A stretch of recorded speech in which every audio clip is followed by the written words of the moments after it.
সভাপতি ও উপস্থিত সুধীবৃন্দ, ইহার চেয়ে হতেম যদি, অনেক কিছুই তো হতে ইচ্ছে করে, কিন্তু বাবার অত্যাচারে কি কোনো কিছু করার বা হওয়ার সত্যিই জো আছে? এই তো কদিন আগে বাসার সবাই মিলে নাটক দেখতে বসেছে, আমিও পরিবেশের গন্ধ শুকে আস্তে আস্তে এগোচ্ছি কোনো রকমের দর্শকের সারিতে জায়গা দখল করার জন্যে। অমনি বাবা গুরুগম্ভীর কণ্ঠে আদেশ জারি করলেন, 2 দিন পরে তোমার পরীক্ষা, এখন তোমার এসব নাটক ফাটক দেখা চলবে না। কি আর করা, দরজার চৌকাঠ থেকেই ফিরে যেতে হলো। যেতে যেতেই শুনতে পেলাম নাটকের ছেলেটি তার বাবাকে বলছে, আমি এবার পরীক্ষা দেব না।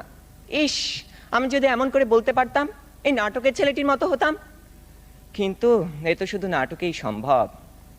আবার স্কুলের কথাই ধরুন না কেন, সব সময় পরীক্ষা লেগেই আছে। ক্লাস টেস্ট, সাপ্তাহিক, মাসিক, টার্ম, এবং আমাদের স্কুলে আরও একটি পরীক্ষা আছে, পপ টেস্ট। অর্থাৎ বলা নেই কওয়া নেই, স্যার ম্যাডাম ক্লাসে এসে দুম করে বললেন, তোমাদের পরীক্ষা নেব। কি জ্বালা, এমনিতেই পরীক্ষার ভয় বাঁচি না, তা আবার এই পপ টেস্টের ভয় রাত দিন কাঁটা হয়ে থাকতে হয়। জনান্তিকে বলে রাখি, আমি যদি দেশের প্রধানমন্ত্রী হই তবে সবার আগে এই পরীক্ষা ব্যবস্থাটা তুলে দেব। এরই মধ্যে একজন বন্ধু ইশারা করলো, এনেছি। বুঝতে পারলাম গতকাল তাকে হুমায়ুন আহমেদের বোতল ভূত বইটা আনতে বলেছিলাম। কোনো রকমে পরীক্ষা শেষ করে উঠে গেলাম লাস্ট বেঞ্চে, দুজনে মিলে মজা করে পড়তে শুরু করে দিলাম। গল্পে আছে হুমায়ুন ভূত পোষে, তা আবার বোতলে করে পকেটে রাখে, সে ভূতের খাবার চাঁদের আলো। ক্লাসের একজন যখন একথা বলে দিল, তখন অঙ্ক স্যার বোতলটা নিয়ে ভূতটাকে এক ঢোকে পেটের ভিতর চালান করে দিলেন। অমনি স্যারের পেটের ভিতর গুড়গুড় শব্দ উঠতে শুরু করলো, আর তিনি হেঁচকি তুলতে লাগলেন। দম ফাটিয়ে হাসতে যাব, হঠাৎ কানে টান পড়তেই শটান দাঁড়িয়ে গেলাম। বইটা পড়তে পড়তে টেরই পাইনি কখন ইংরেজি ম্যাডাম চলে গেছেন আর এসেছেন জমদূত প্রায় আমাদের অঙ্ক স্যার। বইটা নিয়ে গেলেন হেড স্যারকে জমা দেবেন বলে। তার মানে আরো এক দফা শাস্তি। আপনারাই বলুন, এত শাসনের মধ্যে স্বাধীনভাবে কোনো কিছু করার উপায় নেই তো হওয়ার উপায় আছে? ধন্যবাদ সবাইকে।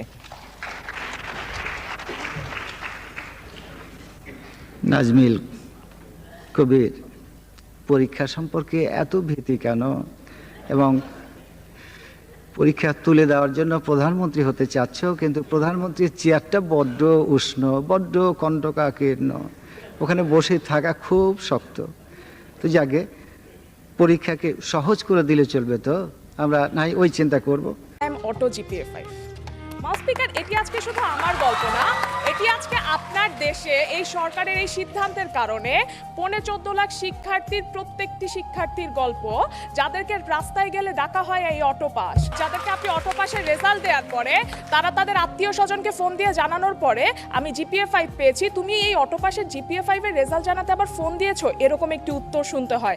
মাউস স্পিকার, ভিকারুননিসা নূন কলেজের শিক্ষার্থী সামিনা নূর বিডি নিউজ 24-কে জানিয়েছেন যে এই পরীক্ষাটি হয়ে গেলে হয়তো এই অটো পাসের তকমাটি থাকতো না, কিন্তু এখন সবাই বলবে, ও তুমি তো অটো পাস।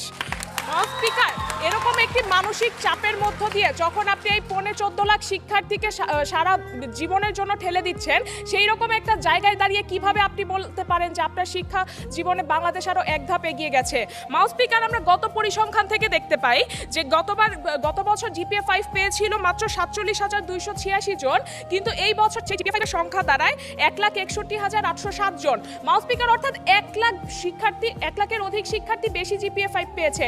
অর্থাৎ আপনার বুঝতে হবে যে এই পদ্ধতিতে আপনি 1 লাখ শিক্ষার্থীকে হারে আপনি বেশি জিপিএ-5 দিয়ে দিয়েছেন, যেটা আপনার মেধাবী শিক্ষার্থীদের প্রতি অন্যায়। মাউস স্পিকার, সেই সকল শিক্ষার্থীর কথা চিন্তা করেন যারা মাধ্যমিক থেকে উচ্চ মাধ্যমিকে বিভাগ পরিবর্তন করেছিল, সেই সকল শিক্ষার্থীকে কিভাবে আপনি বিজ্ঞান বিভাগের সার্টিফিকেট দিয়ে মাউস স্পিকার বিকল্প